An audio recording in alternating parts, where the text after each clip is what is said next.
Before humans ever walked the planet, long before the first civilizations, and even countless ages before mammals took the spotlight, Earth belonged to giants. They were flesh and bone colossi that dominated entire landscapes, so powerful that their very silhouettes carved fear into everything around them. When we imagine them, these prehistoric predators become legends. Tyrannosaurus rex, Spinosaurus, Allosaurus, Megalodon, Titanoboa, Velociraptor. Names carved into our collective imagination not as ordinary creatures, but as monsters of near mythical proportion.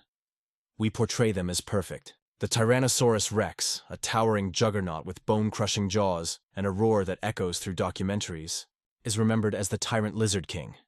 The Megalodon, a shark the length of a bus, is painted as an unstoppable Leviathan, a lurking shadow in ancient seas that consumed whales whole. Spinosaurus, with its sail rising like a dragon's fin above primeval rivers, is reconstructed as a crocodilian nightmare, unmatched in size. Even the serpent Titanoboa is imagined as a scaled god of death, 30 feet of muscle coil strong enough to suffocate crocodiles and crush bones like twigs. The Allosaurus and Velociraptor, though smaller, are cast in cinema as intelligent, efficient, wolf-like killers, deadly in teamwork. It is a thrilling picture. It excites, frightens, and inspires. But it's a lie. No animal, however large or powerful, has ever lived free of fear. Deep time tells a different story, written in scars fossilized into their skeletons, bite marks that healed long before death, proving they fought and bled, crushed ribs left by the powerful kicks of colossal herbivores, broken jaws, limbs shattered not by age, but by the weapons of rivals or the defenses of prey. So let us ask the forbidden question: what did the monsters themselves fear? In this epic journey, we will peel away the myth of invulnerability and look into the ancient record to discover the enemies that stalked even apex predators. The tyrant kings of land, sea, and sky, the so-called rulers of ecosystems, lived in worlds where a single misstep, one wound, or one rival could mean death. They were not gods. They were survivors. And in understanding what even the fiercest giants feared, we come closer to understanding what it means to fight for life itself. Some 66 million years ago, in the last chapter of the Cretaceous, Tyrannosaurus rex ruled western North America. Up to 12 meters long, its legs built for strides, its skull a fortress containing a bite force capable of pulverizing bone. Its senses were razor-sharp, eyes that could see with depth and precision, ears keen to low frequencies. It was seemingly perfect, but bones do not lie. And the truth is that this king was wounded not once, but many times. Innumerable fossils show bite marks inflicted by other tyrannosaurs. The marks are not terminal, they healed, which means rival tyrants survived deadly fights, carrying scars into their old age. The enemy most often faced? Its own kin. Territory was everything, and where carcasses lay, predators gathered. Confrontations turned bloody. To be a king meant fighting kings, again and again. And foes were not only other tyrants, its prey could be lethal. Triceratops, the three-horned tank of its world, carried weapons to match T-Rex in lethality. Fossil evidence shows tyrannosaur bones pierced by horns. Imagine the scenario. A fierce predator lunges, only for the prey to charge, driving a spear-like horn deep into muscle or belly. A wound like this could fester. An infection knew no mercy. Then there was Ankylosaurus, the armored fortress of the Cretaceous. Plates of bone shielded its shoulders and back like iron. Its tail ended in a colossal club of fused bone. A full swing carried enough force to snap limbs. Paleopathology reveals breaks consistent with such blows. Even a tyrant thought twice before choosing such prey. And behind all animal threats loomed the remorseless power of nature. A broken shin from one bad fall could starve the king. Ash from volcanic eruptions would suffocate ecosystems. Droughts would drive prey animals away, leaving even tyrants hungry. The lesson of the tyrant king? Supremacy was costly. Its scars were crowns, each proof not of invincibility, but endurance. Around 100 million years ago in what is now North Africa, swamps and rivers birthed another titan, Spinosaurus aegyptiacus. Stretching more than 15 meters long, it was longer than T-Rex, distinguished by the enormous sail rising from its spine. Its crocodile-like snout, lined with conical teeth, reveals an affinity for fish. But this semi-aquatic giant was not alone in its domain. Its waters churned with rivals. Carcharodontosaurus, the blade-toothed predator, rivaled it in length. Serrated teeth designed like shark blades meant ripping deep wounds. In ecological overlap, clashes were inevitable. An embattled Spinosaurus could bleed on the banks, wounded by teeth as long as daggers. More insidious was the lurking Sarcosuchus, the super-crocodile. Equal to 12 meters, armored in scales, its ambush capacity made it lethal. Fossil remains suggest their territories overlapped. Imagine Spinosaurus at water's edge, long jaws in the shallows, while a Sarcosuchus lunged for a leg. One mistake could end the giant's reign. Smaller carnivores like Rugops added pressure. Alone, perhaps insignificant. But in packs, they could harass, contest carcasses, and shadow the movements of giants to steal scraps. Even plant-eaters like the colossal sauropod Paralititan, weighing upwards of 60 tons, represented danger. Not because Spinosaurus hunted them, but because being near them was perilous. A defensive strike of a sauropod tail could maim. Above, the sky was no sanctuary. Giant Osdarchid pterosaurs, with wingspans of 10 meters, plunged to fish from the same rivers. They competed directly for food, their shadows falling across Spinosaurus like rivals with wings. Thus, the river tyrant's life was marked not by triumph alone, but constant competition. In swamps, every predator walked surrounded by enemies. The seas after the dinosaurs birthed another giant. Otodus Megalodon, the Megalodon shark, swam Earth's oceans from 23 to about 3 million years ago. Reaching lengths close to 18 meters, it dwarfed sharks alive today. Its jaws could engulf a human whole, its teeth thick and triangular, perfectly designed for cutting through flesh and even whalebone. To us, Megalodon often seems like an unrivaled beast, a perfect killer in endless oceans. But oceans are not deserts. They teem with rivals. First, Megalodons fought themselves. Scars on teeth, bite marks on vertebrae, testified of violent confrontations over hunting grounds and mates. The ocean was their fortress, but also their battlefield. And then came Leviathan melvillei, later called Leviathan. This colossal predatory whale, nearly as long, carried enormous conical teeth, some longer than a human forearm. Its skull and jaw hinted at a lifestyle not only of competing with Megalodon for prey, but possibly clashing directly. Some estimate it hunted the same whales that Megalodon did. Picture two titans colliding in the depths, massive jaws tearing against jaws. Other whales, like Basilosaurus, an elongated predator, bore threats too. Early toothed whales, ancestors of modern killer whales, likely hunted in pods, mobbing rivals. Even smaller sharks swarmed when scenting blood. Young megalodons were not immune. They may have fallen prey to coordinated attacks. What made this terrifying? The sea is unrelenting. A single crippling wound meant eventual death. A drop in water temperature across millennia weakened prey abundance, forcing migration, starvation, and ultimately extinction. The mighty shark that once ruled oceans eventually lost, not just to rivals, but to the tides of Earth's change itself. 58 million years ago, in the steaming, suffocating wetlands of Paleocene South America, long after the dinosaurs had vanished, another nightmare uncoiled. Titanoboa, the largest snake ever discovered, stretched more than 15 meters and weighed over a ton.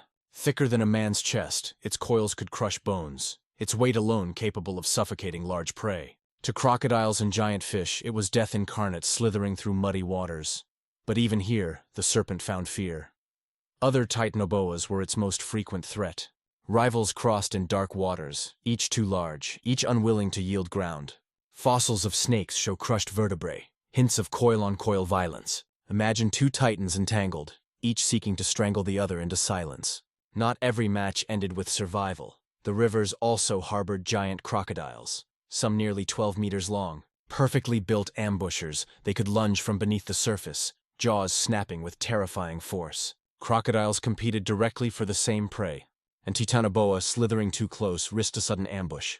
Its serpentine might test it against armored jaws of bone. Then there was Carbonemys, a giant armored turtle, its shell as broad as a dining table. With jaws powerful enough to shear bone, it was no passive prey. If Titanoboa attempted a constriction, Carbonemys could snap at its flesh and drive the reptile away injured, and the young were especially vulnerable. Before reaching titanic size, juvenile Titanoboas lived at the mercy of predators. Crocodilians, massive predatory fish, and even packs of smaller hunters. Titanoboa held dominion through strength and size. But in swamps brimming with giants, even the coil of death had to swallow the knowledge that it, too, could be found, challenged, or broken. Travel backward further into Earth's history, to the Jurassic period some 155 million years ago. This was the era before Tyrannosaurus, when Allosaurus fragilis was the terror of North America's floodplains. 9 meters long, with jaws filled with serrated teeth, Allosaurus hunted across forests and open plains. For some 10 million years, it dominated ecosystems, filling the role that T-Rex would later inherit. Yet life, even then, was never without risk. Other allosaurs were chief rivals. Fossils display horrifying injuries, bite marks on skulls, snapped ribs, evidence of combat between members of the same species. A life at the top always meant watching both forward and behind.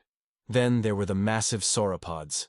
Diplodocus with its endless whip-like tail, Brachiosaurus towering twice as high as Allosaurus.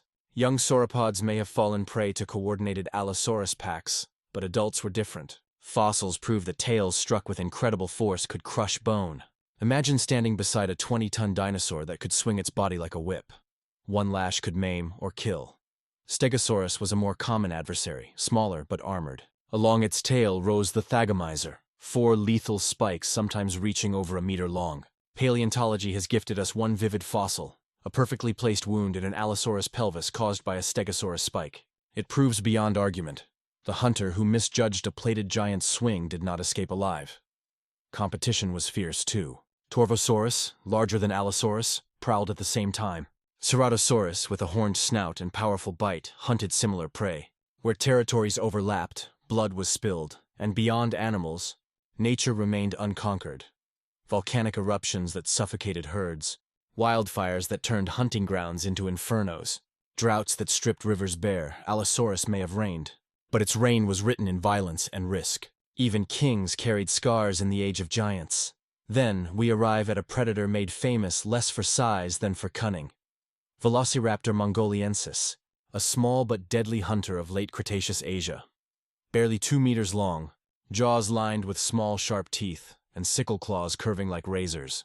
Velociraptor thrived in packs across dry, harsh environments. Popular imagination exaggerates it into a monster wolf-sized or larger, but reality tells us Velociraptor was a lithe creature, quick, intelligent, and opportunistic.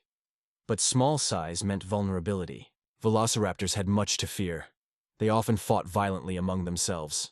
Fossils preserve signs of interspecies combat. Puncture marks, healed fractures. Hunger made raptors as dangerous to their kin as to prey. Larger kin and predators overshadowed them. Deinonychus, bigger and stronger, easily displaced smaller relatives. Meanwhile, Tarbosaurus, a cousin of T-Rex reaching 12 meters, prowled the same environments, unwelcome company for a pack of raptors. Even their prey, Protoceratops, was perilous. The most famous fossil of Mongolia, the fighting dinosaurs, preserves a velociraptor embedded in life-or-death struggle with a Protoceratops. Both died. The raptor's claw locked in the ceratopsian's ribs, its enemy's beak clamped on the predator's arm, immortalized in stone forever. Proof that raptors gambled everything each time they attacked. Other medium predators like oviraptors, smart troodon, or even giant flying pterosaurs competed for the same eggs, prey, and territory. For Velociraptor, survival meant weaving through a tangled web of threats, outthinking or outrunning deadlier beasts. Velociraptor's world reminds us, size can empower, but it can also protect. Small predators dart between the movements of giants, but they never stop fearing shadows overhead. So after our journey into the fossil past, what picture emerges? That apex was not immunity. The myth of invincible hunters falls apart under the weight of scarred bones, crushed ribs, fractured skulls. Apex predators carried constant terror. The T-Rex feared its own rivals, and bristled against the horns of Triceratops and the clubs of Ankylosaurus. The Spinosaurus struggled in swamps against crocodiles and Carcharodontosaurs, the shadow of death waiting in every river. The Megalodon, ocean's primeval shark, clashed with whales like Leviathan and lost to the turning tides of climate and extinction. The Titanoboa coiled mighty, but for every strike faced jaws of crocodiles and shells of Carbonemys that could wound it. The Allosaurus, long before the tyrant king, fell beneath spikes of Stegosaurus or the crushing whips of sauropods. And the Velociraptor, though clever, lived fragile lives always one mistake away from annihilation. What united them all was nature itself. Fire, drought, storm, hunger, plague, disaster. In those moments, no claws, teeth, or size mattered. Perhaps this is the greatest lesson of prehistory. Power always meets its limit. Kings roared, but kings bled. Apex predators haunted their domains, but they trembled too.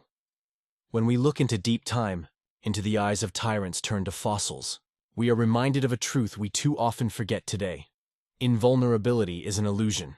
And so, share this journey with curiosity, for by studying what the fiercest beasts feared, we see ourselves, our fragility, our resilience, our fight to adapt, to endure, because in the end, from dinosaurs to sharks to serpents, the same law of life remains unbroken across the millennia. Survival is the only crown.